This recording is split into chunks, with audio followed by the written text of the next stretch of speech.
ಎಲ್ಲರಿಗೂ ನಮಸ್ಕಾರ. ಇವತ್ತಿನ ಕ್ಲಾಸ್ನಲ್ಲಿ ಒಂದು ಕ್ವಶನನ್ನು ಸಾಲ್ವ್ ಮಾಡೋಣ. ಸೊ ಇಲ್ಲಿ ಕ್ವಶನ್ ನಂಬರ್ 5 ಅಂತ ಇದೆಯಲ್ಲ, ಸೊ ಇದು ರಾಣಿ ಚೆನ್ನಮ್ಮ ಯೂನಿವರ್ಸಿಟಿ ಬೆಳಗಾವಿ 2024 ಇಯರ್ದಲ್ಲಿ ಕ್ವಶನ್ ಪೇಪರ್ದಲ್ಲಿ ಇರುವಂಥ ಇದು ಒಂದು ಪ್ರಾಬ್ಲಮ್. ಆ್ಯಕ್ಚುಲಿ ಈ ಪ್ರಾಬ್ಲಮನ್ನು 5 ಮಾರ್ಕ್ಸ್ಗೆ ಕೇಳಿದ್ದಾರೆ. Okay, so financial management Rani Chennamma university ಕೂಡ ಇದೆ, ಹಾಗೂ ಬೇರೆ ಬೇರೆ ಯೂನಿವರ್ಸಿಟಿ ಕೂಡ ಇದು ಒಂದು ಸಬ್ಜೆಕ್ಟ್ ಇದೆ. ಓಕೆ, ಸೊ ಎಲ್ಲ ಸ್ಟೂಡೆಂಟ್ಗಳಿಗೆ ಕೂಡ ಇದು ಒಂದು previous year question paper help ಆಗುತ್ತೆ, ಸ್ಟಡಿ ಪರ್ಪಸ್ ಹೆಲ್ಪ್ ಆಗುತ್ತೆ. ಓಕೆ, ನೀವು ಈ ಕ್ಲಾಸನ್ನು ನೋಡ್ಬೋದು. Okay, so Rani Chennamma students ನೋಡ್ಬೋದು, ಹಾಗೆ ಬೇರೆ ಬೇರೆ ಯೂನಿವರ್ಸಿಟಿ ಸ್ಟೂಡೆಂಟ್ಸ್ ಇದ್ರೂ ಕೂಡ ನೋಡ್ಬೋದು ಈ ಒಂದು ಕ್ಲಾಸನ್ನು. ಓಕೆ, ಸೊ ಈ ಕ್ಲಾಸ್ ಇಷ್ಟ ಆಗಿತ್ತು ಅಂದರೆ ಏನು ಮಾಡಿರಿ, ಚಾನಲನ್ನು ಸಬ್ಸ್ಕ್ರೈಬ್ ಮಾಡಿರಿ, ಪ್ರೆಸ್ ದ ಬೆಲ್ ಐಕಾನ್. ನಾವು ಮುಂದೆ ಅಪ್ಲೋಡ್ ಮಾಡುವಂಥ ಎಲ್ಲ ಕ್ಲಾಸನ್ನು ಕೂಡ ನೀವು ಈಸಿಯಾಗಿ ನೋಟಿಫಿಕೇಶನ್ ಮುಖಾಂತರ ನೋಡ್ಬೋದು. ಓಕೆ, ಸೊ ಹಾಗಾದರೆ ಈ ಪ್ರಾಬ್ಲಮನ್ನು ಸಾಲ್ವ್ ಮಾಡೋಣ. ಸೊ ಇದು very interesting problem. From the following information ಅಂತ ಹೇಳ್ತಾರೆ. Okay, from the following information estimate the amount of working capital. Okay, ಏನು ಎಸ್ಟಿಮೇಟ್ ಮಾಡೋದಾರ ಅವರ ವರ್ಕಿಂಗ್ ಕ್ಯಾಪಿಟಲನ್ನು ಎಸ್ಟಿಮೇಟ್ ಮಾಡ್ರಿ ಅಂತ ಹೇಳಿದ್ದಾರೆ. ಸೊ ವರ್ಕಿಂಗ್ ಕ್ಯಾಪಿಟಲ್ ಅಂದರೆ ಒಂದು ಬಿಸ್ನೆಸ್ದಲ್ಲಿ ಡೇ ಟು ಡೇಸ್ ಬಿಸ್ನೆಸ್ ಏನು ರನ್ ಮಾಡಬೇಕಾಗ್ತಾಯಿಲ್ಲ, ಸೊ ಬಿಸ್ನೆಸ್ ರನ್ ಮಾಡಬೇಕಾದ್ರೆ ಸಮ್ ಅಮೌಂಟ್ ನೀಡ್ ಇರುತ್ತೆ. ಓಕೆ, ಸಮ್ ಅಮೌಂಟ್ ರಿಕ್ವೈರ್ಡ್ ಇರುತ್ತಲ್ಲ, ಸೊ ಆ ಅಮೌಂಟಿಗೆ ಏನಂತಾರೆ ವರ್ಕಿಂಗ್ ಕ್ಯಾಪಿಟಲ್ ಅಂತ ಹೇಳಿ ಕರೀತಾರೆ. ಓಕೆ, ಇದ್ರ ಬಗ್ಗೆ ಎಲ್ಲ ನಿಮ್ಗೆ ಗೊತ್ತಿದೆ ಥಿಯರಿ ಎಲ್ಲ.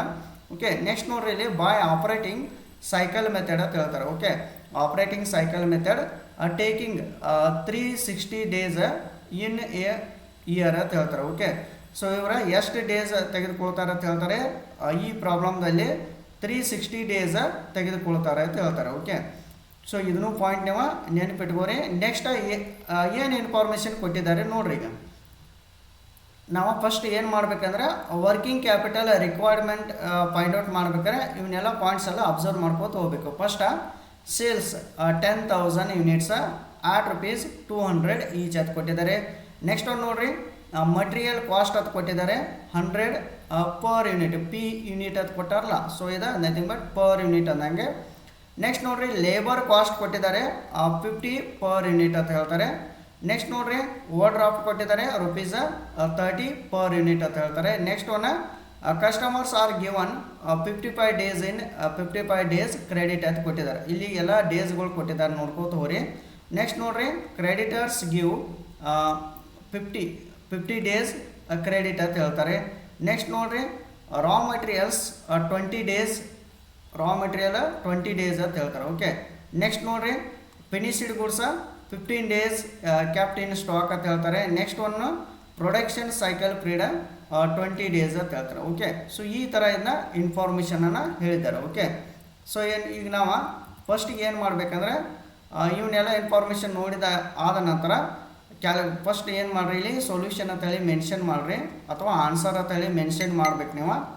ಸೊ ಇದಾದ ನಂತರ ಆಪ್ರೇಟಿಂಗ್ ಸೈಕಲ್ ಪೀರಿಯಡನ್ನು ಫೈಂಡ್ ಔಟ್ ಮಾಡಬೇಕು. Okay, so operating cycle period find out ಮಾಡಬೇಕಾದ್ರೆ ಇಲ್ಲಿ ಇನ್ಫಾರ್ಮೇಷನ್ ಇದೆ ನೋಡಿರಿ. Raw material, finished goods, production cycle period, next one customers are given 55 days credit ಅಂತ ಏನಿದಿಲ್ಲ, ಸೊ ಇವು 4 ಪಾಯಿಂಟ್ಸನ್ನು ಏನು ಮಾಡಿರಿ ಪ್ಲಸ್ ಮಾಡ್ಕೋಬೇಕು. ಇದಾದ ನಂತರ ಈ ಒಂದು ಪಾಯಿಂಟ್ ಏನಿದೆಯಲ್ಲ ಕ್ರೆಡಿಟರ್ಸ್ ಗಿವ್ 50 ಡೇಸ್ ಕ್ರೆಡಿಟ್ ಅಂತ ಏನಿದೆಯಲ್ಲ, ಸೊ ಇದನ್ನ ಮೈನಸ್ ಮಾಡಬೇಕು. ಓಕೆ, ಸೊ ನೀವು ಫಾರ್ಮ್ಯಾಟ್ ಪ್ರಕಾರ ಸೊ ಇದನ್ನೇನು ಮಾಡಿರಿ ಈ ಥರನ ಇನ್ಫಾರ್ಮೇಷನ್ ತೆಗೆದುಕೊಳ್ಬೇಕು. ಓಕೆ, ಅಕಾರ್ಡಿಂಗ್ ಟು ಫಾರ್ಮ್ಯಾಟ್ ಪ್ರಕಾರ ಫಸ್ಟ್ ಏನು ನೋಡ್ರಿ, ಈಗ ಫಸ್ಟ್ ನೋಡ್ರಿ ರಾ ಮೆಟೀರಿಯಲ್ ತೆಗೆದುಕೊಳ್ರಿ. ರಾ ಮೆಟೀರಿಯಲ್ 20 ಡೇಸ್, ಇದಾದ ನಂತರ finished goods 15 days, next production cycle period 20 days. So same ಹಿಂಗೆ ತೆಗೆದುಕೊಳ್ರಿ. Raw material 20 days, next one finished goods period 15 days, next one production cycle period 20 days.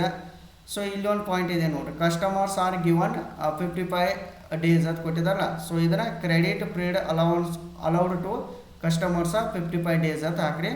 So ಇದಾದ ನಂತರ ಏನು ಮಾಡಿರಿ, ಇವನ್ನೆಲ್ಲ ಪಾಯಿಂಟ್ಸ ಇವನ್ನೆಲ್ಲ ಆ್ಯಡ್ ಮಾಡಿರಿ. 20 days, 15 days, next 20 days, next 55 days add ಮಾಡಿದಾಗ ಒಂದು ಡೇಸ್ ಬರುತ್ತೆ. ಸೊ ಎಷ್ಟು ಡೇಸ್ ಬರುತ್ತೆ, ಇಲ್ಲಿ 110 ಡೇಸ್ ಬರುತ್ತೆ. ಓಕೆ, ಸೊ ಇಲ್ಲಿ ಇದಾದ ನಂತರ ಒಂದು ಪಾಯಿಂಟನ್ನು ಲೆಸ್ ಮಾಡಿರಿ ಅಂತ ಹೇಳಿದ್ದೀನಿ ನಾನು. ಸೊ ಯಾವುದ್ರ ಅದ ಕ್ರೆಡಿಟರ್ಸ್ ಗಿವ್ 50 ಡೇಸ್ ಕ್ರೆಡಿಟ್ ಅಂತ ಇರುತ್ತೆ. ಓಕೆ, ಸೊ ಇದನ್ನ ಲೆಸ್ ಮಾಡಿರಿ. ಕ್ರೆಡಿಟ್ ಗಿವನ್ ಬೈ ಕ್ರೆಡಿಟರ್ಸ್ ಅಂದರೆ.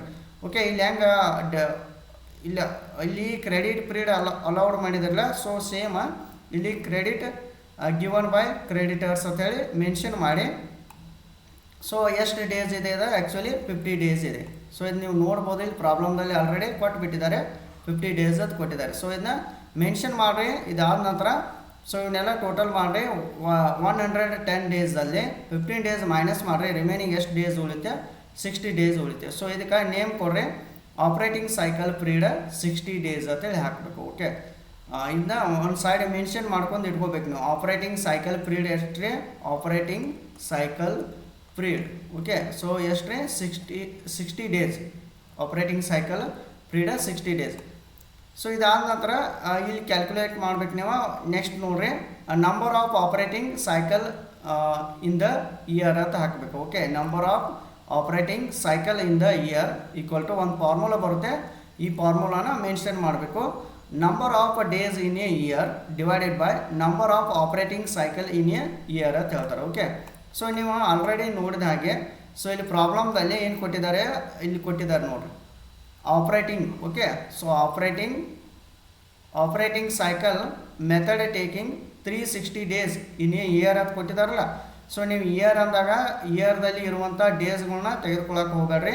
ಇಲ್ಲೊಂದು ಪಾಯಿಂಟ್ ಕೊಟ್ಟಿರ್ತಾರೆ ನೋಡ್ರಿ. ಸೊ ಇದು ಕೊಡಲಿಲ್ಲ ಅಂದ್ರೆ ಮೇ ಬಿ ತೆಗೆದುಕೊಳ್ಬೇಕು, ನಾವು ಕೊಟ್ರೆ ಅಂದ್ರೆ ಇದೇ ಪಾಯಿಂಟ ತೆಗೆದುಕೊಳ್ಬೇಕು. ಓಕೆ, 360 ಡೇಸ. ಸೊ ಇಲ್ಲಿ ಏನು ಮಾಡಿರಿ, 360 days number of days in year ಅಂದರೆ 360 ಡೇಸ್ ಇಲ್ಲಿ ಕೊಟ್ಟಾರಲ್ರಿ, ಡೈರೆಕ್ಟಾಗಿ ಇಲ್ಲಿ ಕೊಟ್ಟು ಬಿಟ್ಟಿದ್ದಾರೆ 60 days divided by operating cycle period ಎಷ್ಟಿದೆ ನೋಡಿರಿ. ಆಲ್ರೆಡಿ ನಾವು ಕ್ಯಾಲ್ಕುಲೇಟ್ ಮಾಡಿದ್ವು 60 ಡೇಸ್ ಕ್ಯಾಲ್ಕುಲೇಟ್ ಮಾಡಿದ್ವಲ್ಲ. Operating cycle period 60 days. So 360 divided by 60 ಮಾಡಿದಾಗ ಎಷ್ಟು ಬರುತ್ತೆ 6 ಟೈಮ್ಸ್ ಅಂತೇಳಿ ಮೆನ್ಷನ್ ಮಾಡಬೇಕು. ಓಕೆ, ಸೊ ಇದಾದ ನಂತರ ಆಪ್ರೇಟಿಂಗ್ ಕಾಸ್ಟನ್ನು ಮೆನ್ಷನ್ ಮಾಡಬೇಕು. Okay, so operating cost mention ಮಾಡ್ಬೇಕಾದ್ರೆ ಕ್ಯಾಲ್ಕುಲೇಷನ್ ಆಫ್ ಆಪ್ರೇಟಿಂಗ್ ಕಾಸ್ಟ್ ಅಂತೇಳಿ ಒಂದು ಹೆಡ್ಡಿಂಗ್ ಕೊಡ್ರಿ. ಸೊ ಇದಾದ ನಂತರ ಇಲ್ಲಿ ಆಪ್ರೇಟಿಂಗ್ ಕಾಸ್ಟ್ ಬೇಕಾದರೆ ಸಮ್ ಇನ್ಫಾರ್ಮೇಷನ್ ಇದೆ ನೋಡ್ರಿ. ಇಲ್ಲಿ material, labour, overdraft. Okay, so ಇಲ್ಲಿ ಎಷ್ಟು ಸೇಲ್ಸ್ ಯೂನಿಟ್ ಇದೆ ನೋಡ್ರಿ, 10,000 ಯೂನಿಟ್ಸ್ ಇದೆ. Okay, so 10,000 units into material cost ಅಂತೇಳಿ 100 ತೆಗೆದುಕೊಳ್ಬೇಕು. ನೆಕ್ಸ್ಟ್ ನೆಕ್ಸ್ಟ್ 10,000 ಯೂನಿಟ್ಸಿಗೆ ಇಂಟು ಲೇಬರ್ ಕಾಸ್ಟ್ ಅಂತೇಳಿ 50 ತೆಗೆದುಕೊಳ್ಬೇಕು. ನೆಕ್ಸ್ಟ್ 10,000 ಯೂನಿಟ್ಸಿಗೆ ಇನ್ನು ಓವರ್ ಡ್ರಾಫ್ಟ್ ಅಂತೇಳಿ 30 ತೆಗೆದುಕೊಳ್ಬೇಕು. ಸೊ ಹಿಂಗೆ ಮಲ್ಟಿಫಿಕೇಷನ್ ಮಾಡ್ಬೇಕು ನೀವು. ಸೊ ಅದನ್ನು ಫಾರ್ಮ್ಯಾಟ್ದಾಗ ಮೆನ್ಷನ್ ಮಾಡಿರಿ. ರಾ ಮೆಟೀರಿಯಲ್ಸ್ ಇಲ್ಲಿ ಆಲ್ರೆಡಿ ತೆಗೆದುಕೊಳ್ಬೇಕು. ಇಲ್ಲಿ ಮಟೀರಿಯಲ್ಸ್ ಇದೆ, ಮಟೀರಿಯಲ್ ಕಾಸ್ಟ್ ರಾ ಮೆಟೀರಿಯಲ್ಸ 10,000 ಇಂಟು 100 ಪರ್ ಯೂನಿಟ್ ತೆಗೆದುಕೊಳ್ಬೇಕು. ಓಕೆ, 10,000 ಯೂನಿಟ್ಸಿಗೆ ಇಂಟು 100 ಪರ್ ಯೂನಿಟ್ಸ್ ಮಾಡಿರಿ ಎಷ್ಟು ಬರುತ್ತೆ 10 lakh ಬರುತ್ತೆ. ಓಕೆ, ಸೊ ಇದಾದ ನಂತರ ಲೇಬರ್ ಅಂತೇಳಿ ಮೆನ್ಷನ್ ಮಾಡಿರಿ. ಇವಾಗ 3 ಪಾಯಿಂಟ್ಸ್ ಮೆನ್ಷನ್ ಮಾಡ್ಬೇಕು ನೋಡಿರಿ. ಯಾವ್ರಿ ಇಲ್ಲಿದಾವೆ ನೋಡಿರಿ.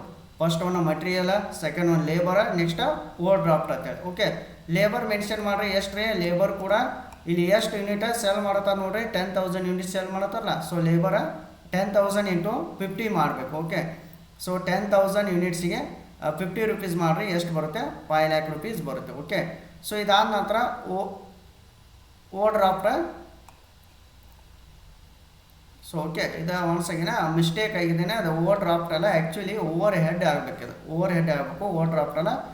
ಸಮ್ ಮಿಸ್ಟೇಕ್ ಆಗಿದೆ ಕ್ವಶನ್ ಪೇಪರ್ದಲ್ಲಿ. ಓವರ್ ಡ್ರಾಫ್ಟ್ ಮಾಡ್ರನ್ನ ಓವರ್ ಡ್ರಾಫ್ಟ್ ಅಲ್ಲ, ಓವರ್ ಹೆಡ್ ಮಾಡಬೇಕು. ಓವರ್ ಹೆಡ್ ಎಷ್ಟಿದೆ 30 ಇದೆ. ಅಂದರೆ 10,000 ಇಂಟು 30 ಮಾಡಿರಿ ಎಷ್ಟು ಬರುತ್ತೆ.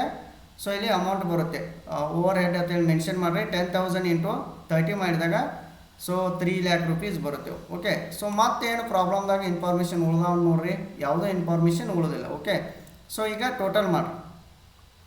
So 10 lakh plus 5 lakh plus 3 lakh ಮಾಡಿದಾಗ 18 lakh ರೂಪೀಸ್ ಬರುತ್ತೆ. ಸೊ ಇದು ಟೋಟಲ್ ಆಪ್ರೇಟಿಂಗ್ ಕಾಸ್ಟ್ ಅಂತೇಳಿ ಬರುತ್ತೆ. ಓಕೆ, ಸೊ ನೀವು ಈ ಪ್ರಾಬ್ಲಮನ್ನು ಸಾಲ್ವ್ ಮಾಡ್ಬೇಕಾದ್ರೆ ಏನಿಲ್ಲ, ಫಸ್ಟ್ ಈ ಪ್ರೊಸೀಜರ್ಸ್ ನೋಡ್ಕೋರಿ, ನಂತರ ಎಲ್ಲ ಫಾರ್ಮುಲಾ ನೀವು ನೆನಪಿಟ್ಕೋಬೇಕು. ಓಕೆ, ಸೊ ನೆಕ್ಸ್ಟ್ ಇದು ಸೀಕ್ವೆನ್ಸ್ ವೈಸ್ ನೆನಪಿಟ್ಕೋತ ಹೋಗ್ರಿ. ನೆಕ್ಸ್ಟ್ ನೋಡ್ರಿ, required working capital equal to ಇದಕ್ಕೊಂದು ಫಾರ್ಮುಲಾ ಬರುತ್ತೆ.